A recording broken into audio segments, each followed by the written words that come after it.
21वीं सदी का भारत, जहां सरकारें दम भरती हैं चांद पर पहुंचने का, वहीं आज भी विकास को मुंह चिढ़ाने वाली सब तस्वीर बिहार में दिखाई देती है। सरकारें कहती हैं भारत अपने स्वर्णिम काल के दौर से गुजर रहा है। भारत को विकासशील राष्ट्र से विकसित राष्ट्र 2047 तक बनाना है। क्या ऐसे छोटे छोटे अवरोध जो विकास को मुंह चिढ़ाने का काम करता है, क्या 2047 तक विकास के इस लक्ष्य को प्राप्त किया जा सकता है? आइए देखते हैं हमारे सहयोगियों की एक रिपोर्ट जो विकास को मुंह चिढ़ा रही है नरपतगंज विधानसभा क्षेत्र में। अभी हम आए हुए हैं देवीगंज और दरगाहीगंज के सीमा पर हैं और यह नरपतगंज विधानसभा क्षेत्र में पड़ता है। लगभग इस पंचायत में 14 वार्ड हैं और 11,000 से ज़्यादा वोटर हैं यहाँ पर। और उसके बाद भी कैमरामैन से कहेंगे आप इधर दिखाइए, उसके बाद भी सड़क यहाँ पर नहीं है, या सड़क के लिए किसानों को अभी बरसात के मौसम में तैर के जाना पड़ता है। यदि किसी को किसी तरह का तकलीफ हो जाता है, रात में आपातकालीन सेवा लेने के लिए इन्हें जद्दोजहद करना पड़ता है। तो आइए आज हम ग्रामीणों से पूछते हैं, यहाँ पर आप लोग जो पानी के अंदर उतर के जो विरोध कर रहे हैं, क्यों आपके विधायक आपकी बात नहीं सुनते हैं? विधायक सुनते तो यही हाल रहता हम लोगों का। बार बार विधायक को कहते हैं लेकिन कोई सुनवाई नहीं है। जाने में बहुत दिक्कत होता है। यहाँ जो है जाने आने में को अगर रात में बीमार हो जाता है तो रात में बहुत सोचना पड़ता है कैसे। आपको एक चीज बता दें कि लगभग 200 एकड़ का क्षेत्रफल है। यहाँ किसान किसानी करते हैं, खेती करते हैं और बरसात के समय में 200 एकड़ ज्यादा हम लोगों का मेन मार्केट देवीगंज पड़ता है सर। लेकिन बरसात के मौसम में यहाँ फसल बर्बाद हो जाता है, जिस कारण से किसान को बहुत बड़ा आर्थिक हानि उठाना पड़ता है। तो आइए हम इनसे पूछते हैं कि आप लोग जो इस तरह का आप लोगों को दिक्कत होता है बरसात के मौसम में, तो आप लोग सरकार तक बात नहीं पहुंचा पाते हैं क्या? नहीं पहुंचाता। क्यों?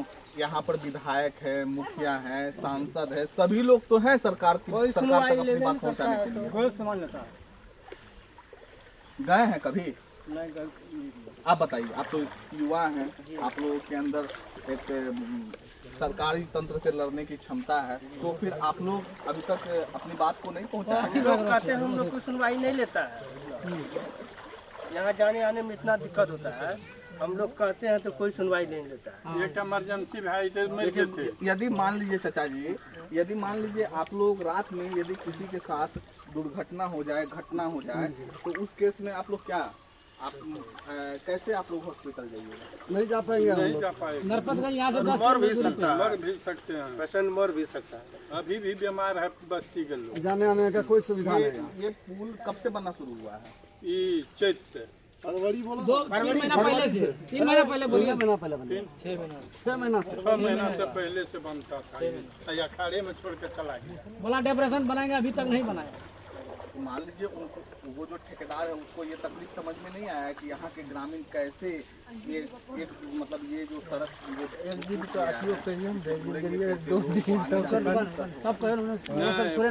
दिक्कत नहीं बुझे ले। लोग घर दुआर तोड़ल के चल गए, ग्रामीण लोग के बुझिए तो कोई के जेती है, लेकिन चुपचाप अपने मने आधा काम करके भाग गया। अपने वो लोग आधा काम करके बरसात से 2 महीना पूर्व ही भाग गया यहाँ से, ऐसे छोड़ के हम लोग को मरने लिए छोड़ दिया यहाँ कि जैसे होता आप लोग मरिए जिए, कोई मतलब नहीं। बोले भी यहाँ का जनता कैसे रहेगा बताइए, देख लीजिए आपके सामने में हो रहा है। मैं भी देख रहा हूँ दोनों तरफ बस्ती इतना गदार पर इतना चालू रास्ता है, ऐसा करके जाना चाहिए। अधूरा छोड़ के मान लीजिए उसको उखाड़ के गया, इसको तो कम से कम देखना चाहिए कि यहाँ की जनता कैसे जिएगा। अभी थोड़ा पानी है, आगे चल के क्या होगा? अभी बारिश का अभी बाढ़ अब आने वाला है। जैसे हम लोग ठेकेदार से पहले बात कर चुके थे, तो इसमें सामने में जो आप काम कर रहे हैं, क्या अभी काफी हम लोग को पार लगेगा या पुला तैयारी हो जाएगा? क्योंकि अभी हम पुला को चालू कर देंगे, तैयार कर देंगे। तैयारी कर देंगे। अगर उसको तैयारी नहीं करना था तो हमको रिजर्वेशन पूरा देना चाहिए, जो हम लोग को जाने आने में दिक्कत नहीं होता। अभी हम लोग को गाड़ी आता है, यहाँ जाते हैं नरपतगंज देवीगंज, पैदल जाना पड़ता है। पैदल भी अगर ठेकेदार ये काम आज से 4 महीना पहले बंद करके भागा चुके साहब, बरसात से एक एक करके सामान उठा लिया, निकल गया। यहाँ से किसी को नहीं बोला, रिजर्वेशन तैयारी नहीं किया, अब पुला भी देखिए छोड़कर चला गया। रिजर्वेशन अगर बना देता तो हम लोग को दिक्कत नहीं होता। क्या रिजर्वेशन के लिए उनको पैसा नहीं मिला क्या? बार बोले हम लोग ठेकेदार के रिजर्वेशन के लिए 3-4 लाख रुपया मिला। हम मिट्टी दिया था, बम्मा दे के मिट्टी दे के छोड़ दिया था। जब मकाई टाइम में बरसात हुआ, 1-2 को बरसा आया तो कादो यहाँ से वहाँ कादो हो गया था। तो मुंशी को बार बार बोले, गाली गलौज किए मुंशी के साथ, तब फिर आके वो मिट्टी का काम किया। थोड़ा सा किया कहाँ करता था, यही होता थोड़ा किया तो 4 टेलर दे के। एक चीज बताइए, वो तो अपनी बाहर नहीं आया। 2025 जो है बिहार विधानसभा चुनाव होने जा रहा है 2025 में, क्या बिहार में प्रमुखतः 4-5 पार्टियां हैं, जदयू है, आरजेडी है, भारतीय जनता पार्टी है, प्रशांत किशोर की पार्टी है। ये सब के कोई भी जनता का कोई भी प्रतिनिधि आप लोगों से संपर्क स्थापित नहीं किया? कोई नहीं आया, कोई नहीं आया, कोई नहीं आया, कोई विधायक MP MLA अभी तक कोई नहीं अच्छा, आया। विधायक MP MLA नहीं आया, लेकिन अभी जो वर्तमान में जो भावी प्रत्याशी बन के आ रहे हैं तो या फिर चुनाव लड़ने की कोशिश कर रहे हैं, सोच रहे हैं कि हम चुनाव लड़ेंगे, तो आप लोगों से अपना दुख दर्द बांटने के लिए कोई नहीं आया? कोई नहीं आया, कोई एजे नहीं करता, उसी नहीं टाइम में आया। आता है। वो तो अभी ये बाढ़ कम है इसलिए तो वो इतना दिक्कत है, लेकिन ये बाढ़ पूरा होता है। अभी हम लोग को क्या हाल होता है यहाँ पर, घर के लोग नोटिस नहीं खा पाते, इतना पानी आता है इस नदी में। लेकिन अभी नदी में पानी नहीं आया नदी का तो क्या नाम है? गेरवा नदी। अरे नदी का नाम है सरकार गेरवा से इतना अनुरोध है कि पुला बना दे, यहाँ के गरीब जनता है जो सुरक्षित रहे, मान लीजिए कोई प्रभावित ना हो। सरकार से यही अनुरोध है, इतना करके अधूरा छोड़ के गया तो उसको कम से कम पूरा करे। यहाँ का जनता जर्जर हो रहा है, मान लीजिए कल वो अभी भर जाएगा, यहाँ का जनता कहाँ जनता जाएगा? की तकलीफ मर जाएगा यहाँ। को सरकारी तंत्र समझ नहीं पा रहा है। यहाँ जनता के साथ बहुत बड़ी विडंबना है कि जनता जो है सरकारें चुनती है, विधानसभा की चुनाव हो या लोकसभा का चुनाव हो या फिर पंचायती राज व्यवस्था की चुनाव हो, लेकिन जनता का सुध लेने वाला अभी तक कोई आया नहीं है। एक चीज बताइए कि आपके पंचायत में क्योंकि चुनावी वर्ष है, ये तो है ही मुद्दा, लेकिन चुनाव के समय में आप ये बताइए कि प्रधानमंत्री या फिर नीतीश कुमार की जो योजनाएं हैं आप लोगों तक पहुंची है? जैसे बिजली की समस्या, बिजली आधा बिल जो 25 यूनिट बिजली माफ हो गया हो, या प्रधानमंत्री आवास योजना हो, या फिर आपको राशन की जो मुफ्त राशन ये सब तो मिलता है, पर राशन भी इधर नहीं मिल रहा है। इधर राशन भी नहीं मिल रहा, महीना 2 महीना राशन। बिजली तो 7.25 यूनिट बिजली अभी चल रहा है, मिल रहा है। हाँ, अभी 7.25 यूनिट बिजली मिल बिजली रहा है। हाँ बिजली अच्छा, मिल एक चीज रहा है, बताइए, जो आप कि- लोग तो सभी लोग किसान हैं, किसानी कृषि करके आप लोग अपना जीवन यापन करते हैं, मवेशी को पालते हैं, उससे जो दूध मिलता है या फिर उससे जो भी व्यवस्था है वो मिलता है, उससे आप लोग अपना जीवन यापन करते हैं। एक चीज बताइए कि क्या आप लोगों को खाद समय पर उपलब्ध होता है? खाद तो वही आधार कार्ड के जरिए जो डीलर के हिसाब से मिलता है, जैसे राशन मिलता है वैसे खाद भी मिलता है। आप बताइए। खाद सही समय पर उपलब्ध होता है, लेकिन वो महंगा रेट में मिलता है। ज्यादा दाम किसान को मतलब जो रेट मिलना चाहिए वो नहीं मिलता है। हम लोग को भरपाई यूरिया भी नहीं मिल पाता है। जब मिलता है यूरिया भी मिलता है, 400 रुपये में मिल रहा है। यूरिया जब मिलता है तो वो जहाँ 277 रुपया किसानों को मिलना चाहिए वहाँ 350 रुपया लेता है, कभी कभी 400 रुपया भी ले लेता है। अभी 400 लोकल किसान भी 400 रुपया लेता है किसान से यूरिया का दाम, समझ गए। और ये गेरवा नदी जो है ये प्रधानमंत्री योजना सड़क में है, और ये 4 करोड़ 87 लाख का पुला है, जो आज तक ठेकेदार को बार 3 बार मुंशी जी को बोले कि मुंशी जी प्लीज इसमें डेप्रेशन को तैयार कर दीजिए। बोला कि नहीं, हम डेप्रेशन को तैयार कर देंगे, 10 दिन रुकिए, हम डेप्रेशन तैयार कर देंगे, उसके बाद पुला जब बनेगा तब बनेगा। तो बोला कि ठीक है कर देंगे।